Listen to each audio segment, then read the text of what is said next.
want to go home, please. I have family. We don't want to stay here for a long time because we stay here very hard. Arnel, tell me, where is my friend? I don't know, sir. Oke, no problem. I will kill your friend. Dibawa nih teman kami. Bawa sekitar 1-2 menit lah. Tung, teman suara peluru, tembakan. Dia kembali lagi nih. One Chinese already dead kan. Now tell me, where is my friend? Kata dia bilang gitu lagi sama Arnel kan. Mak dalam hati kita nih. Mak ibarat gampang banget itu nyawa itu ditembak gitu kan. Tiba-tiba dari depan udah pecah semua kaca, kena tembak. Nah, terkenalah kapten kami. Perluan tidak sengaja. Kena tuh dia tembak lah dia di bagian leher sama di bagian dada. Tembak.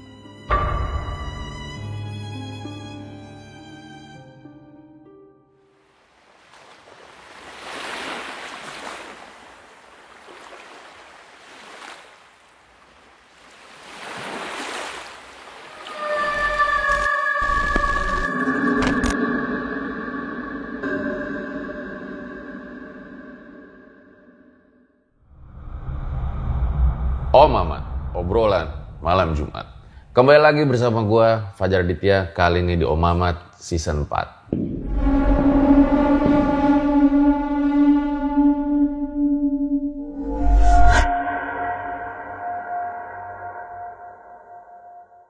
Biasanya kita akan berpikir kalau kisah-kisah tentang bajak laut itu adanya di film One Piece doang. Tunggu dulu, kata siapa? Kisah-kisah perompak itu sebetulnya bisa saja ya dilakukan di wilayah laut lepas atau wilayah-wilayah lainnya. Jadi misalnya ada sebuah kapal yang bawa barang berharga gitu ya. Nah, perompak itu punya kesempatan untuk mencuri barang-barang berharga dari kapal tersebut. Atau bisa jadi nih, awak kapalnya itu ditawan lalu diuangkan lah, diperas tuh si pemilik kapal agar berhasil memulangkan dengan selamat awak kapalnya. Nah, hari ini gue kedatangan seseorang yang 4 tahun lamanya ditawan oleh perompak Somalia. Selamat malam Mas Sudirman. Malam Pak Adit. Makasih nih udah jauh-jauh dari Batam lo ya. Iya. Saat itu 4 tahun ditawan oleh perompak itu di daerah mana? Kami ditawan itu karena ada 2 periode dia Pak ya. Jadi 15 bulan pertama kita ditawan di pesisir. Dan sisanya 3 tahunnya lagi tuh kita disandra di hutan. Itu berberapa disandranya? Kami itu totalnya yang disandra itu awalnya kita 29 ABK, jadi 29 karena ada yang meninggal 3, kita tuh 26 kok. Ada yang meninggal 3 dari kejadian ini. Yang meninggal itu ada kapten dan kedua ABK, 1 dari Tiongkok, 1 dari Indonesia. Dan cerita ini kan sempat viral ya. Pada saat itu di berita ada di mana-mana, bahkan sempat diwawancara juga oleh beberapa stasiun televisi ya. Baik Mas Sudirman, ditahan dulu ceritanya. Nah buat kalian guys yang punya kisah-kisah seperti ini, pengen ngirimin cerita, boleh banget. Nggak usah harus dari Jakarta, nggak usah takut. Langsung kirim ke email atau DM Instagram RJL atau IG gue juga bisa, nanti akan ada tim yang membalas. Langsung aja kita mulai, berikut adalah ceritanya.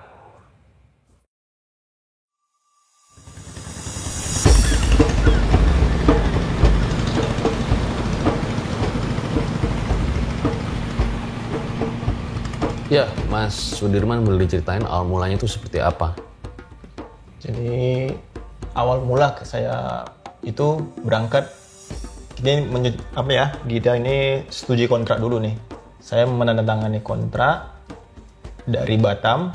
Jadi setelah deal di Batam, saya berangkat nih ke Singapura. Ada agensi nih dari Batam, agensi mengoper lagi ke agensi Singapura.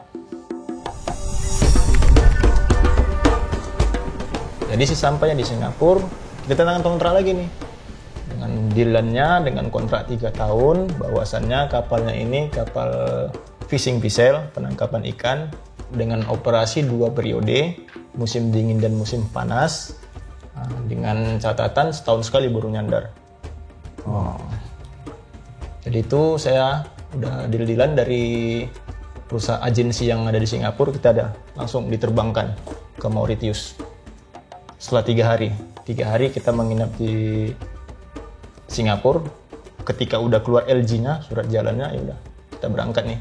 Saya dengan 2 orang teman saya berangkat, diterbangkan ke Mauritius, negara di bagian Afrika Selatan yang bernama Mauritius.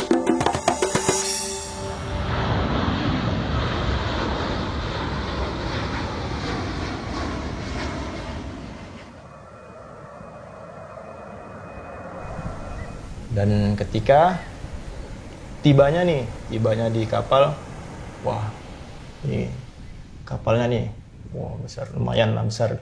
GRT-nya berapa? GT-nya GT4, muatan 100 ton itu Pak. Gede banget ya, Ya kapal ikan kita ukuran raksasa ini. ya muatan 100 ton kan Pak. Jadi kita datanglah, naik, diperkenalkan kan, dibawa sama mandornya ini. Diperkenalkan lah kita nih semua nih, bahwasannya nih ABK kan nggak kita aja nih. Jadi ini bahwasannya kapal ini campur nih. Ada masing-masing, ada orang Tiongkok, ada orang Filipina, Kamboja, Vietnam. Rupanya ada lagi orang Indonesia 2 lagi, cuman lagi keluar. Karena kita datang sore, malam kita makan. Suruh makan dulu karena baru nyampe kan, tidurlah dulu kan, tidur istirahat. Nah setelah istirahat sampai besok paginya ketemu dengan teman kita yang 2 orang lagi. Yang namanya Supardi sama Nasirin yang dari Jawa. Jadi perkenalan lah nih. Jadi saya dengan 2 orang teman saya namanya Adi Manurung, Elson, dan saya sendiri Sudirman, kenalan nih sama mereka nih, mas-mas ini. Nah, kenalan sama Supardi, Nasirin. Terus paginya itu udah cerita. Ini ke dalam keadaan nih, kita nih belum kerja nih pagi nih, masih jam pagi-pagi, soalnya kita berangkat kerjanya tuh jam 9. Nah, karena posisinya kapalnya juga dari naik dock nih semua nih, naik dock diganti semua. Nah, jadi sebelum jam 9 dia cerita. Nasirin ada pembukaan cerita, dia mengatakan, yakin nggak mau kerja di sini? Ini kerjaannya ini bukan kerjaan ringan, soalnya kerjaannya berat. Dan terus dia Nasirin nunjukin tangannya nih. Wih, tangannya hancur gitu Mas. Ibaratnya rusak semua gitu. Wah, agak gimana gitu dia, keadaan tangan kawan tuh berarti kerjanya berat nih. Tapi ya dalam hati lagi memang udah niatnya untuk bekerja, merantau untuk bekerja, ya udah. Ya, Nasirin positif. Ini udah berapa lama kerja di situ? Nasirin dan Supardi kebetulan sama, udah setahun. Jadi mereka tapi setahun. Tangannya udah begitu. Udah pengalaman lah ya, di kapal ikan. Jadi udah setelah kita kenal sama Nasirin, udah mematapkan tekad, adalah kita bekerja lagi nih karena posisi kapal sedang naik dock. Jadi Nasirin, nama Supardi sama si Elson nih, ada teman saya orang Ambon nih kan, dia sama-sama berangkat sama saya. Kalau Supardi dan Nasirin kan berbeda nih, berbeda generasi, senior kan. Jadi mereka nih ditugaskan untuk benerin deck. Deck ini kan udah banyak nih. Kalau saya sama Adi itu ditugaskan sebagai anak mesin, engine boy. Karena kan ibaratnya yang bantu-bantu mekanik, ada technician-nya lah untuk benerin listrik, kita benerin yang segala macam lah. Karena posisi kapal sedang repair.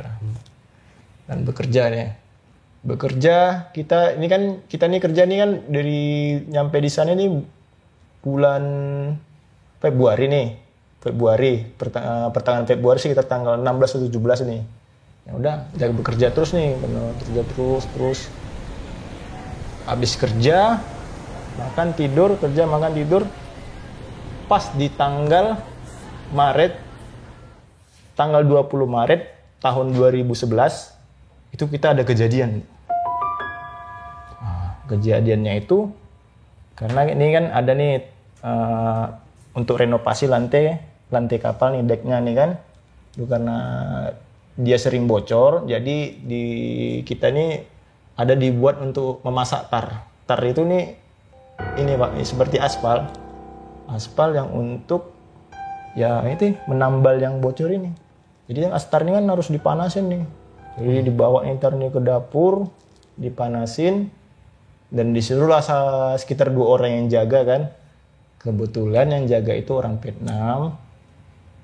Entah bagaimana mereka lalai lah nih kan. Tak ini ada jatuh nih kompor nih. Tahu-tahu dia bilang, wah karena ini ibaratnya baru perkenalan kita belum tahu bahasa nih. Ibaratnya kan bahasanya, duh, kok ada asap di belakang nih. Tengok ke belakang semua, asap udah gede nih. Lama-lama makin besar. Udah, lari kabur semua nih, asapnya makin banyak. Nggak tahu meledak dia. Untung pada saat kejadian itu, ya alhamdulillah ada yang selamat semua gitu kan. Cuman itu asapnya banyak, datanglah pemadam kebakaran dari Mauritius kan. Kita kan menyandar di Mauritius. Datang, setelah dia madamkan api semua, tuh. Dengan kata yang logat dengan turunlah salah satu seorang pemadam kebakaran itu berbicara dengan kapten. Nah, dengan berkata, ini kesalahan ABK, ini kesalahan anak buahmu, katanya. Dengan berkata gitu, bahwasanya ini terjadi kebakaran ya karena ulah anak buahmu gitu kan, bukannya kelalaian anak buah. Yes. Biasa kalau sekedar yes saja ada kapten itu kan namanya orang Taiwan, taunya yes gitu kan. Justru orang Afrikanya nggak ada di ABK kita gitu, nggak ada. Malah kita itu kan rata-rata orang Asia Tenggara kebanyakan kan. Karena ABK itu rata-rata 10 orang dari Cina, 5 orang dari Filipina, 4 Kamboja, 3 Vietnam, dan 5 orang Indonesia gitu kan.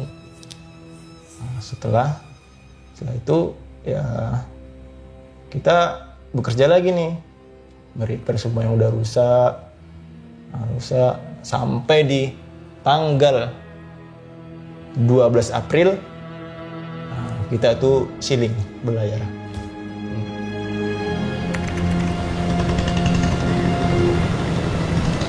Niatnya dari 12 April sampai kapan? Nah, perjanjiannya dari itu 12 April, yang penting di laut tuh setahun gitu Pak. Berarti kesana April, ya nyandarnya di April lagi gitu. Wow. Nah, jadi ini belayar nih. Kita nih belayar operasi kan kapal ikan ini Pak. Jadi kapal ikan ini dalam hal arti kita harus memancing 5 bulan di laut dingin, baru sisanya di laut panas gitu. Jadi dari bulan 4 ini belayarlah kita nih ke Samudra Atlantik nih. So, yang dicari ini ikan setan namanya. Kalau bahasa mereka ya namanya sebutannya yogan. Tapi kalau orang teman saya yang senior ada ikan setan. Dari bulan April itu berarti 5 bulan sampai bulan September tuh ya udah. Kita di perairan laut dingin tuh. Nyari ikan setan tuh. Dari Samudra Atlantik, kadang ke Arktik, ke Atlantik lagi, Pasifik lagi, sampai Pasifik. Nah, habis September menjelang Oktobernya itulah baru kita pindah posisi ke laut panas untuk mencari ikan tuna. Nah, karena kalau dalam proses itu ada seminggu libur nih. Karena kan kalau kita mau pindah menangkap ikan itu banyak yang diubah. Satu, tali pancingnya lebih panjang kalau ikan tuna. Biasanya yang ini 15 meter, yang ini mungkin 25, 30. Mata pancingnya harus diganti, lebih besar lagi gitu kan. Mas Sudirman pernah dapat ikan tuna yang sebesar apa? Pernah iseng mancing gitu? Soalnya saya pernah lihat di sosmed ada yang sebesar ini ya. Ikan tuna tuh gede Pak. Ada yang saya terakhir paling besar tuh 120 kilo. Wow. 120. Satu ekor aja 120 kilo. Jauh lah ya ikan lele ya. Bener jauh Pak, jauh. Kalau ikan lele ya paling berapa beratnya kan. Oke, terus? Nah, jadi setelah kami berpindah operasi dari ke perairan panas, sudah ini yang ditangkap nih beda nih, nggak ikan setan lagi nih, ikan Somalia nih, ikan tuna nih, ikan tuna yang ditangkap tuh ikan tuna. Jadi dari Oktober kita berjalan terus tuh kan, ya pendapatan tuh normal, sehari 2 ton, 3 ton. Nah, ikan tunanya ya hiunya ya ada kadarnya lah dapat kan. Sampai kita itu di bulan Februari itu akhir lah tuh misalnya kan tanggal 25 gitu. Nah itu tangkapan mulai ngeri nih tangkapan yang dapatnya tuh. Saya lari sampai 5 ton, meningkat makin 7 ton.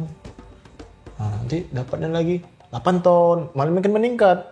Sampai kita di bulan Maretnya lebih gacor lagi nih. Seharinya bisa dapat nanti mau 10 ton, sampai kita di tanggal 12 puluhannya itu sampai 20 tuh makin banyak. Nah, tibalah kita.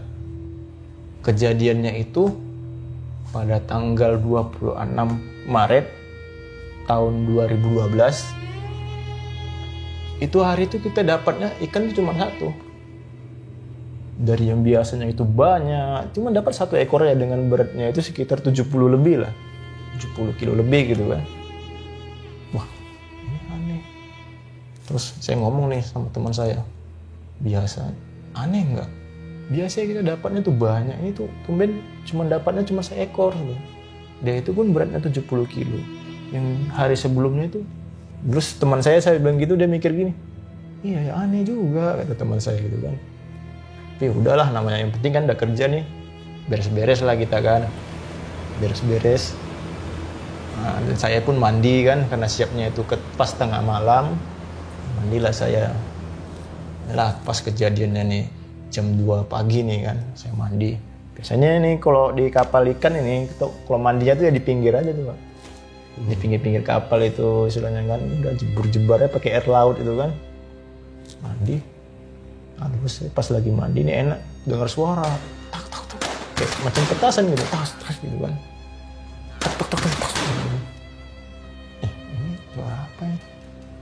Terus udah mandi aja lagi gitu kan. Makin banyak gitu, makin banyak tuh suaranya.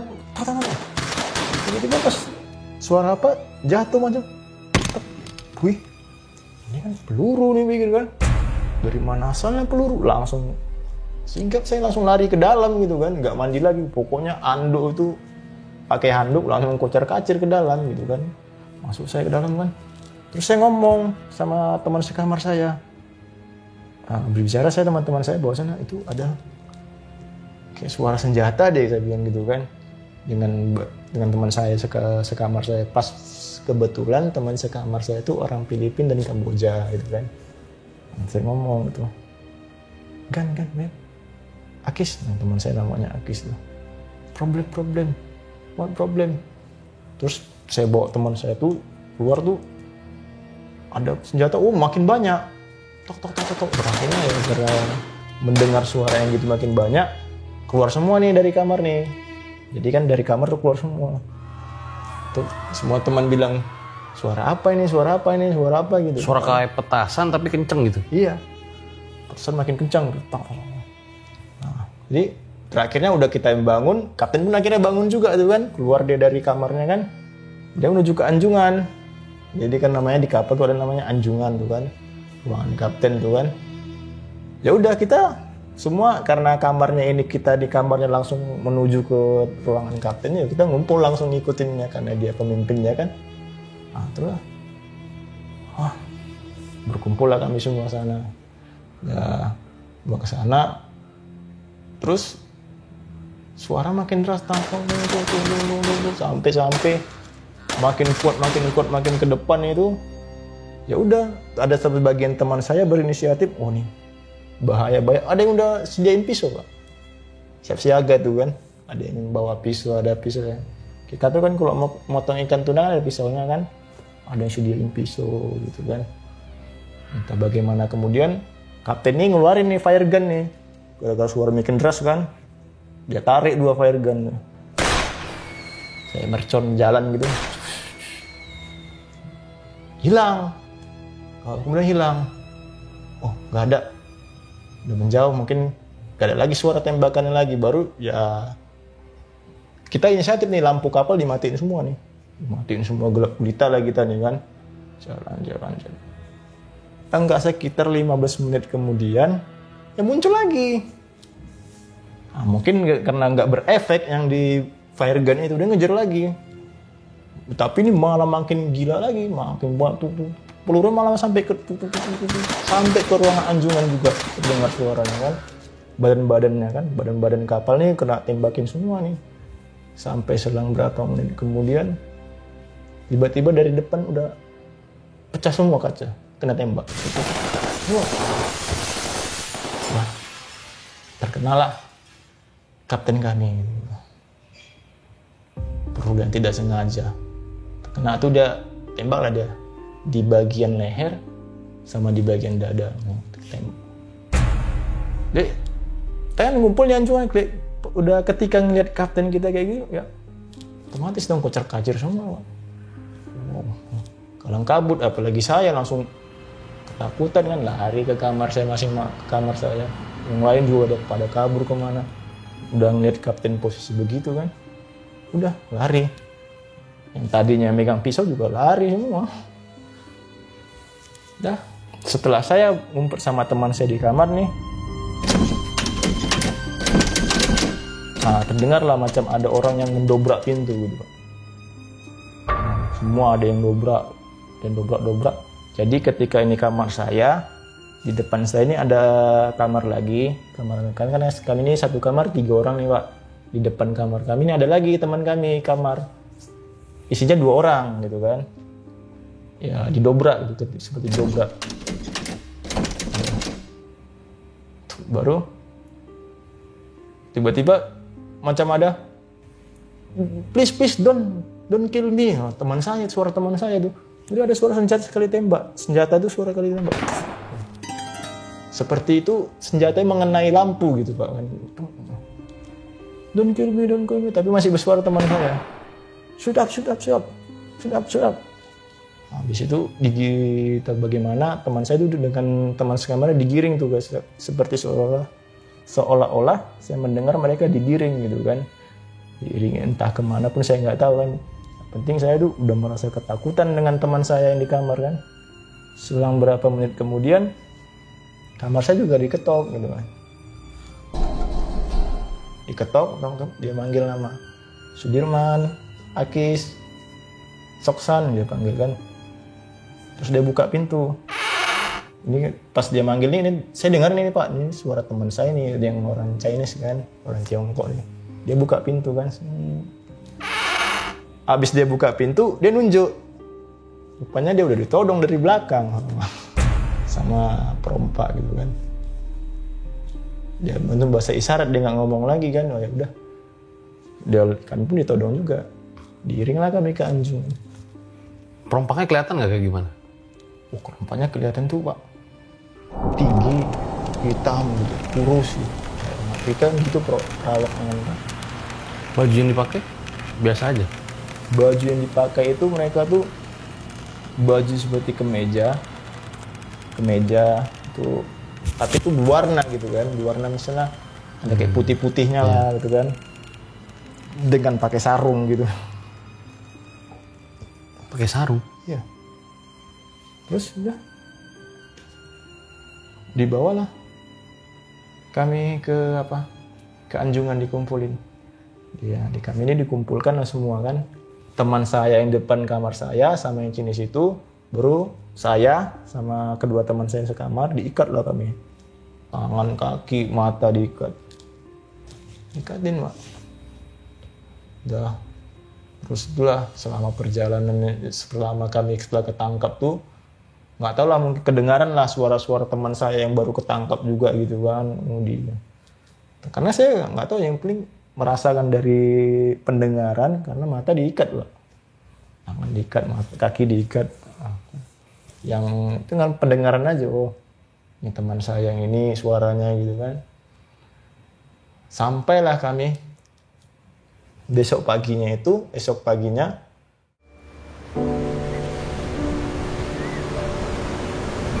ini kan kejadiannya tanggal 26 pagi, sekitar jam 2 pagi ya Pak, sampai jam 7 paginya atau jam 7 pagi gitu kita dibuka gitu Pak, untuk saling menatap gitu kan, maksudnya buka kita, matanya aja, tangan dan kaki tetap diikat, jadi kita saling lihat nih.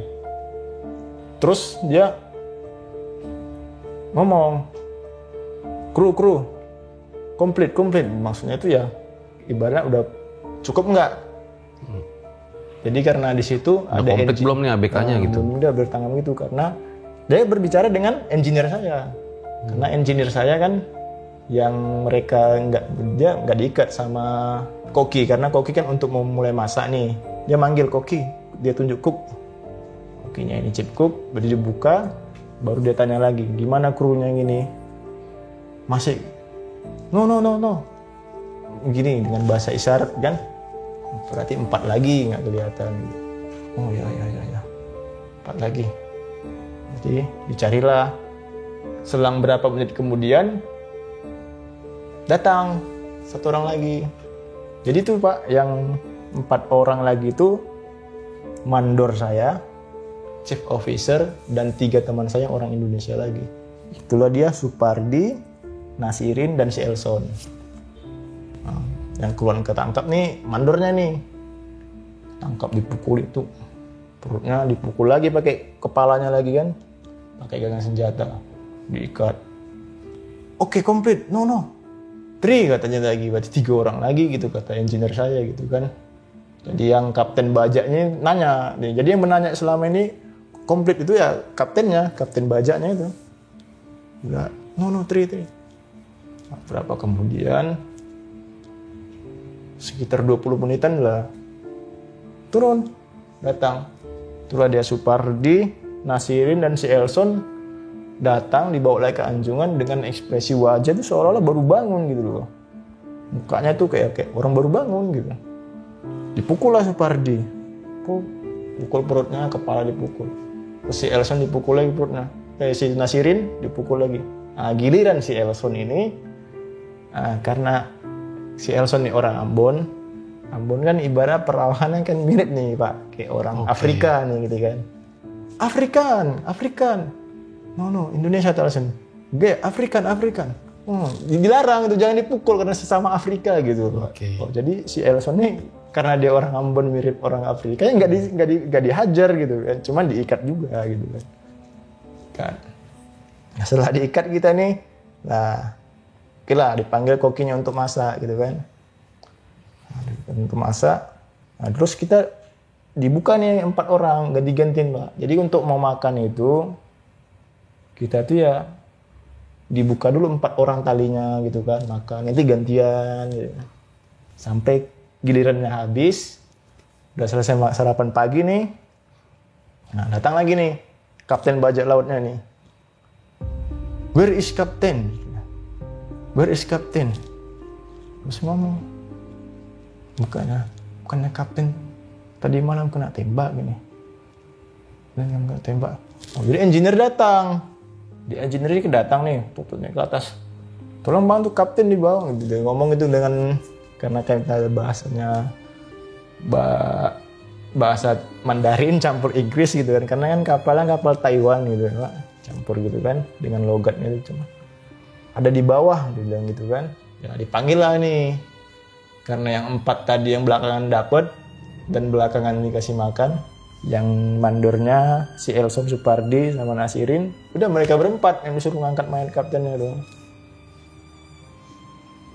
Dibawa, katanya kata engineer itu ya, bawa aja lah, taruh aja ke mesin freezer katanya. Jadi deh, mayatnya dibawa tuh sama mereka berempat. Habis itu udah mereka selesai ngangkat, ditanya lah bisik-bisik kan, freezer katanya gitu kan. Dibawa kemana mayatnya itu, di freezer gitu kan. Situasi saat itu di kapal seperti apa Mas Sudirman? Ya tegang karena kan ibaratnya baru penangkapan ya Pak. Nah, jadi itu ibaratnya ramai itu perompaknya. Ada berapa di kapal? Kalau yang kita lihat dulu asli, kalau posisinya saya ini belum tahu. Jadi kan di awal ini kan kita ini belum tahu nih. Cuman ya aslinya itu sebenarnya 13. Cuman karena kejadiannya ini kita baru buka ikatan matanya cuman untuk makan. Ketika disuruh ngangkat lagi mayat tuh ya diikat lagi nih matanya Pak. Setelah makan diikat lagi.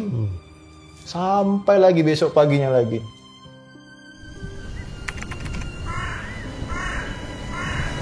Kita sampai di Somalia.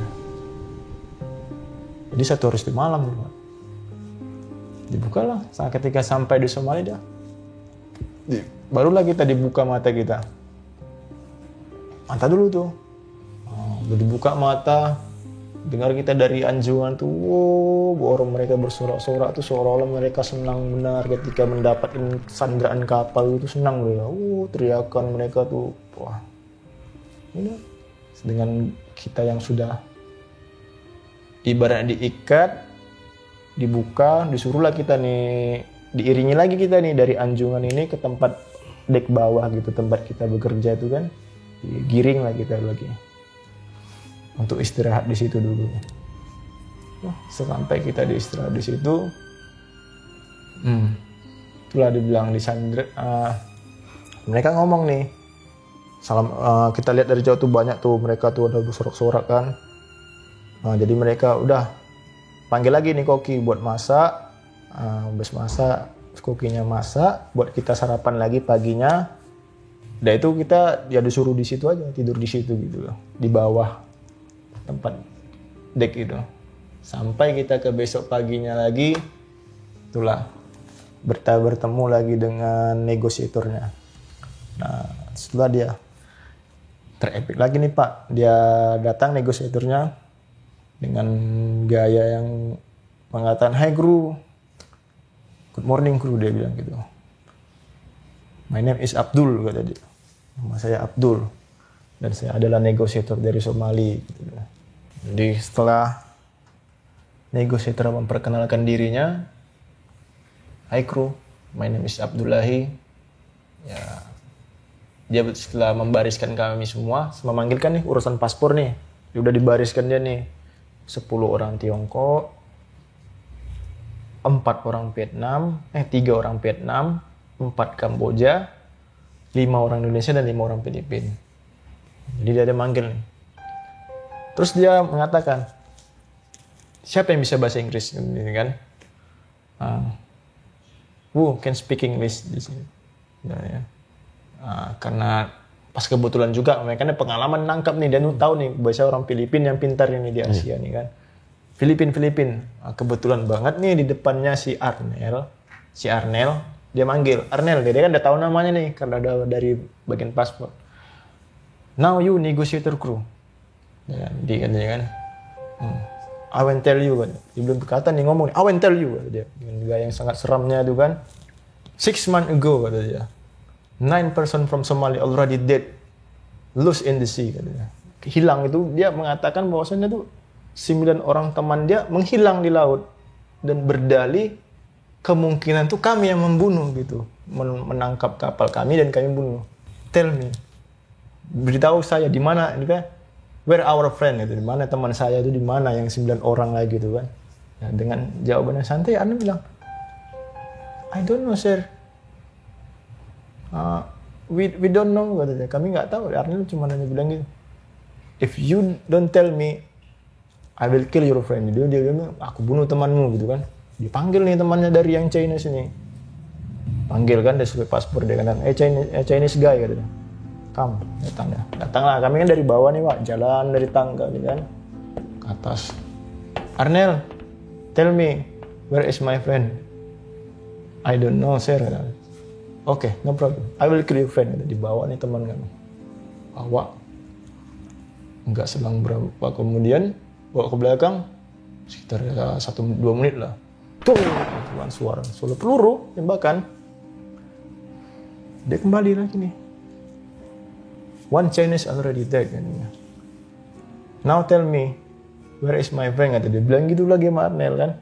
Mak dalam hati dan ibarat gampang banget itu nyawa itu ditembak gitu kan.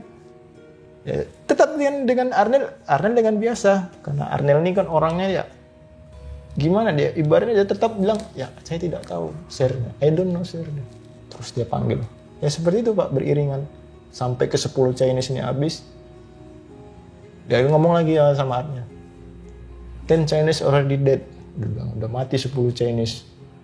Kamu masih belum kasih tahu saya gitu kan. "Tell me." "I don't know sir." Kata dipanggil lagi nih.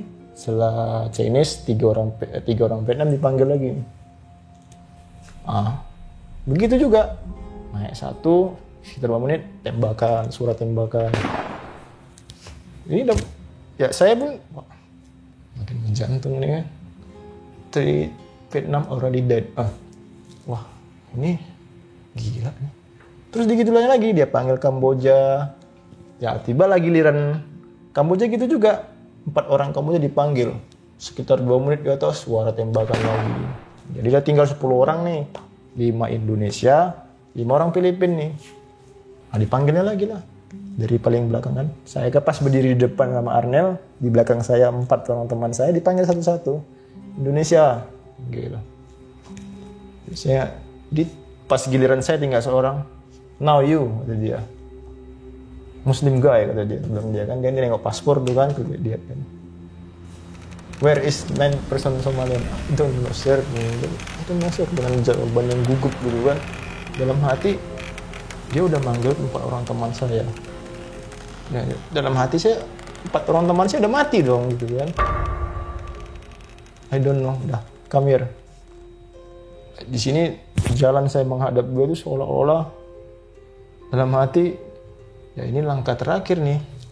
Ini nyawa terakhir nih, ini wah. Kayak mana rasanya itu ibarat mau jalan pun kaki bergetar gitu kan. Dibawa iring dia di samping kapal. Dia tunjuk ini. Is broken. Dia tunjuk dia di badan kapal kami ini ada bekas tembakan. Ada bekas tembakan dan dia mencurigai bahwasannya ini tembakan ini udah lama karena dinding kapal kami ini karatan. Bahwasannya kapal kami kan memang tua. Jadi dikira dia ini udah lama, padahal ini memang baru kejadian ini juga kan. Dia menduga ini. Terus dia tampal. Now Sudirman, tell me, there is 9% I don't know. Now I'll kill you. Oh, gue dah. Udahlah, saya tengkurap begini nih. Pegang begini nih kan. Ini dek kapal nih, sampingnya saya pegang gini. Ditodong dari samping, ditembaknya gini, tapi dia nggak kepala saya ke nyamping gitu kan. Wah, barat tuh ibaratnya lepas lah, roh lepas kembali lagi itu namanya gitu kan, balik lagi nih, maki, gila, ibarat ada kaku digiring lagi, oke, disuruh jalan lagi terus kan. Tiba-tiba bawa terus, ternyata teman saya nggak dibunuh di situ semua di belakang kan. Dari yang awal tuh? Iya. Dari Chinese guys. Nah, tapi ibaratnya kan, ibaratnya itu udah hilang mental jadi itu udah jatuh banget. Berarti dia cuma nyari ke-9 temannya yang hilang itu. Iya. Dikira ada salah satu kru yang menghabisi ya. Iya. Pas ini memang nggak ada, Bro. Tapi udah sampai giliran saya. Udahlah, tinggal nunggu teman si orang Filipina 4 lagi, tinggal si Arnel lah sendiri. Si Arnel sendiri sana. Terakhirnya kami dipanggil. Saya kira nih Arnel bakalan datang nih. Filipina ini udah datang lagi nih 4 temannya kan. 2 menit kemudian datang lagi. Alhamdulillah nggak mati. Dibawa ke depannya lagi. Oke, no problem.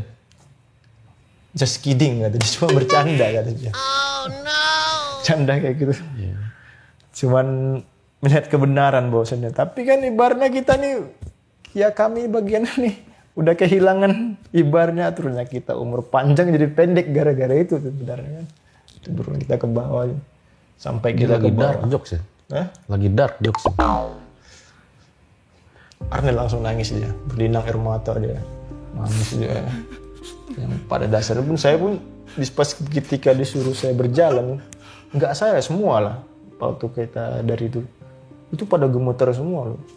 Ada yang jalan megang-megang dinding, itu bahwasan itulah rasa takut yang jika manusia itu diambang kematian ya beginilah rasanya itu baru saya rasakan tuh kan. Ibaratnya kita sehat-sehat tiba-tiba macam orang rentan jalan. Ya saya terus seolah-olah saya bakal jatuh tuh jalan saking takutnya gitu kan. Sampai ke bawah menangis teman-teman semuanya. Dah ketika itu dia negosiator udah berkata seperti itu bahwa saya just kidding. Dia memberikan patokan Pak. Dia bikin tulis-tulisan. Terus dia kasih bonus tuh, bahwasannya dia itu patokan harga kita ini supaya ditebus dengan kapal semua ini itu sekitar 20 juta. 20 juta dolar. Setelah dia siksa nih kita nih, dipres bawa ke Bekasi lagi tuh. Ibarat bahwasanya minta tebusan 20 juta dolar nih. Ke siapa? Ya, ke owner perusahaan. Pemilik kapal. Ke 20 juta dolar. Tapi yang anehnya di surat itu yang tinggi malah Indonesia gitu loh Pak orang. Dengan dikasihnya orang Chinese, orang Filipina. Itu palingan Chinese itu palingin 200 lah. Kalau Filipina 250. Yang parahnya ketika kita 5 Indonesia dipatok tinggi gitu, 950 gila. Indonesia itu banyak karena di kami itu banyak produk dari sarung itu dan mereka kan pakai sarung dari Indonesia gitu. Berdalih bahwasanya itu Indonesia kaya hanya karena saat mereka pakai sarung dari Indonesia gitu. Nah, itulah nengok, aduh. Gila nih. Ya, hanya bisa udahlah meratapi aja loh. Ditengok lihat gini mah gila. Ambil call dia akan nelpon katanya, akan menelpon ke perusahaan kapal galian gini. Jadi itulah awalnya itu dia tuh menelpon dengan perusahaan kami, agensi di Taiwan gitu untuk menebus kapalnya gini gimana gitu. Itulah dari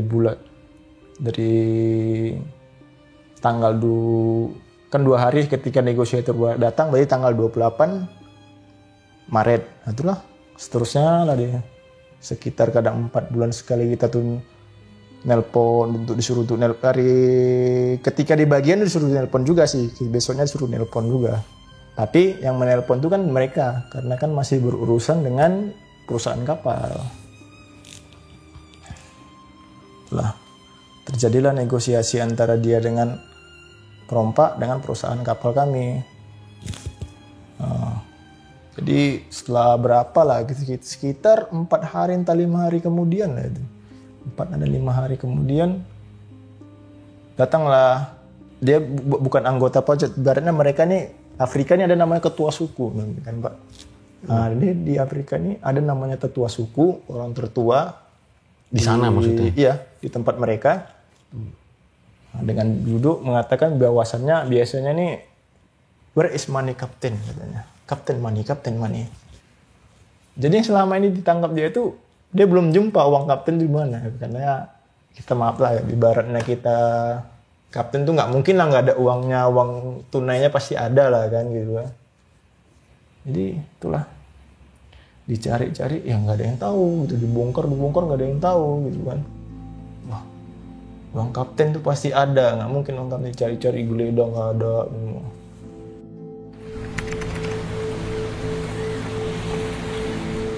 Sampailah kita di bulan Juli tahun 2012 itu ketemu itu kapten, uang kaptennya itu. Ternyata ketika Arnel dibawa sama mereka, negosiator kami itu, rupanya kapten itu menyimpan uang di dalam televisi. Dia punya televisi dulu di TV itu di kamarnya, ya di dalam televisi itu dia menyimpan uang dia semua sekitar 10.000 US dollar. Wow. Banyak dia rupanya menyimpan uang itu. Asemnya. Itu dari bulan Maret sampai bulan Juli tuh nggak berpindah tempat?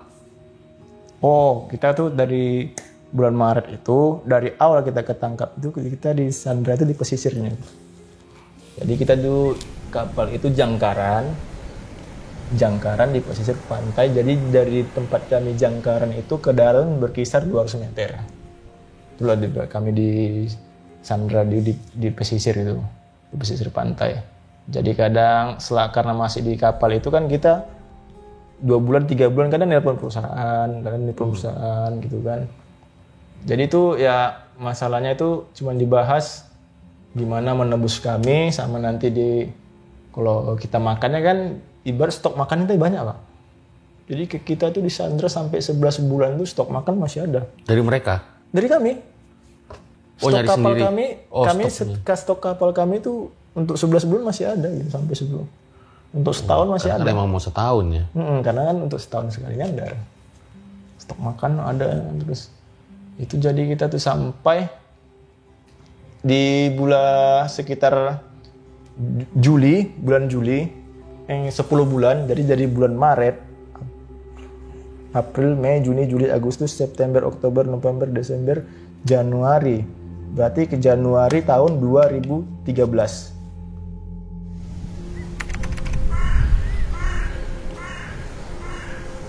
Itulah tiba saatnya teman saya satu tuh, teman ABK tuh orang Cina meninggal. Dia terkena penyakit, jadi seluruh badan itu membesar dulu. Kakinya membesar, pahanya membesar, tangan membesar, leher membesar gitu. Dengan sesak napas, 2 hari kemudian meninggal. Nah, setelah 2 hari kemudian meninggal itulah bahwasannya kita itu diharuskan dibawa ke diplastikan lah dia, maksudnya diplastikan untuk dimasukkan dalam freezer lagi untuk berteman sama kapten. Itulah. Setelah itu barulah setelah bulan itu meninggalnya teman saya, sebulan kemudian di bulan Agustus itu kita kedatangan lagi teman. Jadi datang 2 orang, 1 orang Amerika dan 1 orang Sicilis. Jadi Amerika ini dia datang,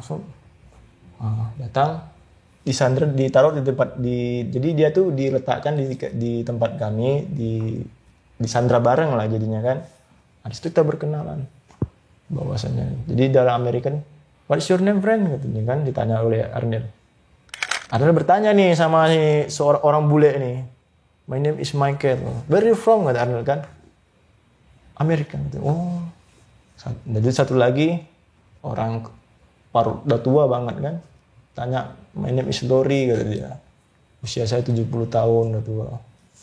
Itulah. Jadi bertanya lah kami, Arnel bertanya bahwa rupanya ternyata Michael ini seorang jurnalis. Jadi dia mengatakan, "Saya jurnalis yang ingin membuat berita, surat kabar tentang bagaimana Somalia keringnya di sana gitu kan." Malah ketangkep juga. Bayangkan. Beda kasusnya dengan Pak Lori. Pak Lori ini memang dia orang tua, nelayan gitu, ketangkep. Lagi apesnya gitu kan. Yang nggak nyangka ya teman kita yang Michael ini. Setelah itu kan kita nih menunggu waktu lah. Jadi kan ini baru ingat nih Pak, ternyata kan waktu kita di kapal Naham di Tawan itu nggak cuma Naham aja kapal di situ. Jadi ada 5 kapal. Di agak seberang kita ada kapal Italia, di sebelah kiri ada kapal Albedo, itu kapal dari Iran, baru ada kapal Orna dari Panama, dan satu lagi kapal dari Afrika. Jadi kita tuh hanya bertanya dari jauh, itu kapal. Terus dia tanya, selama kita di Sandar itu kan kita sering bertanya juga ada Somalia, itu kapal dari jauh. Itu dia bilang, itu udah 2 tahun di Sandra katanya. Yang itu udah 2 tahun lebih. Ngebayangin gitu, ketika bayangin, wah lama juga 2 tahun gitu kan. Jadi itulah selama seiringnya waktu kita di Sandra, jadi kan kita lihat tuh ada kapal Albedo, ada kapal Orna. Jadi dari bulan Agustus, September, Oktober itu udah agak oleng itu kapalnya. Kapal itu udah oleng, misalnya udah separuh. Ternyata baru separuh, malamnya itu kejadian Albedo tenggelam. Tenggelam kapal Albedo, tenggelamnya kapal Albedo. Jadi kita tuh dibangunkan untuk disuruh menyelamatkan mereka lah, yang ibaratnya ini. Mereka ini siapa? Ya kru Albedo sekaligus yang perompak Somali juga yang di sana gitu kan. Jadi perompak Somalinya sih ya, karena mereka naik pelampung gitu kan, jadi selamat gitu. Yang bahaya itu yang krunya gitu ya. Dan hebatnya itu Di saat genting seperti itu si Michael ini lompat dia ke laut. Di saat kejadian kapal Albedo Timur Tengah dia lompat ke laut. Dia pengen kabur gitu. Oke. Pengen kabur. Jadi ya karena posisi Michael ini kabur ya. Sekalian juga semua tetap kru Albedo tetap dibantu. Ya si Michael ini tetap cari Michael. Tapi nasib baik tuh ketika dia kabur lompat itu ya nggak dihantam sama propeller kan. Karena posisinya kapal jalan kan. Oh, balik-baliknya jalan ya? Karena posisinya Albedo tenggelam itu kita kan dari 3 kapal ini kan saling berhubungan tali ini. Jadi ibaratnya kapal itu jadikan jangkar gitu kan. Dari posisi kapal kita nggak bergoyang. Gitu. Memang kapalnya udah kandas seperti itu ya? Udah kandas. Jadi bisa dijadikan bagaikan jangkar deh gitu kan. Biar kita nggak bergeser gitu. Tapi yang syukurnya itu dia dapat lagi si Michael ini. Dia mencoba kabur, malam itu ketangkep juga. Loh, tangkap lagi? Iya, karena kan cuma jebur aja ke laut. Lihat juga di center kan. Karena kan kalau kapal itu kan pasti ada center besarnya gitu kan. Dihajar lagi. Itulah dalam proses penangkapan Albedo, kita selamatkan kru Albedo hari itu. Setelah dia udah selamat, itulah digabung sama kami sementara gitu kan, Albedo dulu kan. Tapi nggak lama, paling sekitar 2-3 minggu lah itu. Albedo. Nah, 2 minggu ya terus itu ya mereka dibawa ke daratan. Dipisahkan lah dengan kami ini, Pak. Kapal Albedo, ABK kapal Albedo nih. Nggak selang berapa lama kemudian giliran Michael dan Pak Lorin lah dipindahkan lagi. Nah, itulah kita kan udah dipisahkan, berjalan lah tetap negosiator kan. Tapi udah semakin gak ada kejelasan nih berita dari perusahaan, semakin gak jelasan. Sampailah kita ke 15 bulannya.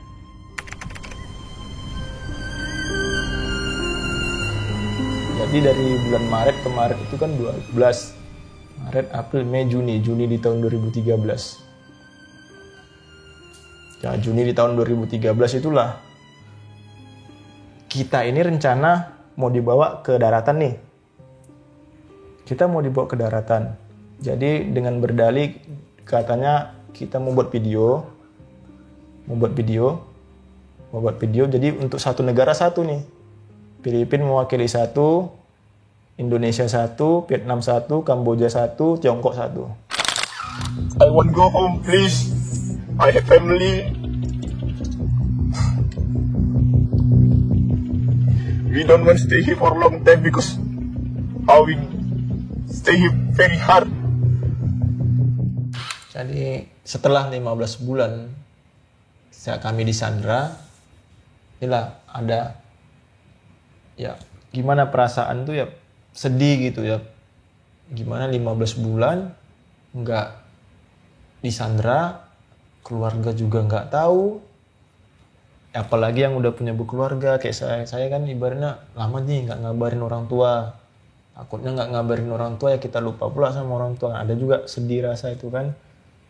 Ya kalau bisa ya saya menghubungi orang tua pas kebenaran saya memang nggak ingat nomor orang tua itu. Sebenarnya pengen sih ngabari gitu kan. Maksudnya ya setidaknya bukan ngabari kita keadaan kayak gini. Ibaratnya tahu bahwa kita nggak ada kabar lagi seperti ini keadaannya. Tapi memang handphone dikasih gitu? Apa nggak boleh? Kita kalau untuk nelpon tuh dikasih jatah untuk keluarga. Ibaratnya 1 menit dikasih lah. Tapi setelah itu ya kalau keluarga mau nelpon silahkan gitu kan. Ke nomor mereka gitu kan. Paling teman saya ada yang berhasil nelpon keluarganya. Cuman pas giliran saya pula nggak. Ya kan? Jadi dikasih giliran tuh sama si perompaknya. Pas gilirannya saya tuh. Mak kamu teman-teman bisa nelpon keluarganya pas giliran saya tuh nggak dapat gitu karena memang itu saya nggak ingat. Giliran baru pas di 15 bulan apa dari awal udah boleh nelpon? Dari awal itu cuma 15 bulan ini aja Pak, karena sebelumnya ini kita nggak untuk nelpon keluarga. Oke. Jadi alasan mereka itu nelpon keluarga itu supaya keluarga itu ya tahu kabar kitanya seperti ini ya bisa mendesak ke pemerintahan. Nah, mereka beralibi seperti itu. Jadi baru di bulan ke-15 diizinkan berkomunikasi dengan keluarga. Iya. Nah, di bulan 15 kita berkomunikasi sama keluarga. Jadi dikasihlah untuk kita menelpon sama keluarga, tapi dengan dalih ini kan di posisi di kapal nih, pesisir nih, kita bakalan besok dibawa menuju ke daratannya Somalia. Jadi kan ini kan udah dikasih nih jatah nih nelpon, terus saya juga nggak dapat. Terus saya minta lah nomor teman saya yang sama-sama rekrutan dari Batam nih, yang bernama Elson tuh kan, minta nomor abangnya aja supaya nanti ketika saya dibawa ke darat untuk nelpon, saya bisa minta tolong untuk nyarikan alamat orang tua saya gitu kan. Nah, itulah setelah kami nelpon gini, Jensu ini ada teman saya nih. Teman saya satu yang sakit. Jadi sakit, terus dia minta obat nih. Sakit minta obat. No, kata dia. Untuk apa kamu minta obat sementara? Kamu aja nggak memberikan uang, kamu minta obat gitu kan. Jadi nggak dikasih gitu kan. No. Besok nih mau dibawa lagi nih satu nih kan. Karena kan udah rencana nih bahwasannya kita bakal dibawa satu-satu ke hutan ini. Oh, ini mau dipindahin ke hutan? Iya. Hutan mana? Maksudnya di daratan Somalia gitu. Jadi diasingkan. Jadi ibaratkan satu orang satu diasingkan ini. Oh, dipencar? Iya, maksudnya ibaratnya kayak saya nih, Indonesia mewakili satu. Jadi orang Vietnam satu mewakili, China satu. Cuma untuk sekedar buat video aja. Jadi kita nih untuk ke hutan ini buat video aja. Perwakilannya nih kan. Jadi rencana untuk buat video, entah video apalah, mungkin video amatir. Jadi untuk besoknya ini udah istirahat lah, mereka nyuruh kita istirahat nih. Sampai kita istirahat untuk besok pagi, udah kita bangun pagi, kita bangun, udah esoknya bangun lah pagi nih. Ketika kita bangun pagi-pagi, nah itu tiba dilihat, kok satu orang ada yang hilang gitu, nggak ada gitu loh. Teman kami yang semalamnya itu minta obat nggak ada, hilang. Apa bagaimana? Kok bisa nggak ada? Apa kabur gitu kan? Nah seperti itu Pak. Jadi si James itu kabur saat itu? Iya. Dia berhasil kabur? Berhasil kabur. Di part terakhir. Sampailah akhirnya si Nasirin itu meninggal sekitar jam 3 pagi. Itu Mas Sudirman yang gerak-gerakin Nasirin udah nggak bangun lagi? Udah nggak bangun lagi gitu kan. Jadi saya dengan hati yang udah sedih nih, saya sama Adi, semua teman udah bersedih nih kan. Karena satu orang, satu perjuangan malahan, satu bangsa, seperjuangan meninggal. Kami nggak mau makan gitu. Terus James ini provokator terus, kita jangan makan, jangan kita makan semua gini, biar kita tahu kejelasan kita bagaimana gitu kan. Terus kompak, untuk satu lo kompak semua kan, kompak semua nih, nasi dibuang lagi nih, kita jatuhin lagi ke tanah itu, pasir itu. Kita nggak mau makan, kita mogok makan. Kita udah 3 tahun di sana, walaupun kami mati ya mati bareng-bareng gitu.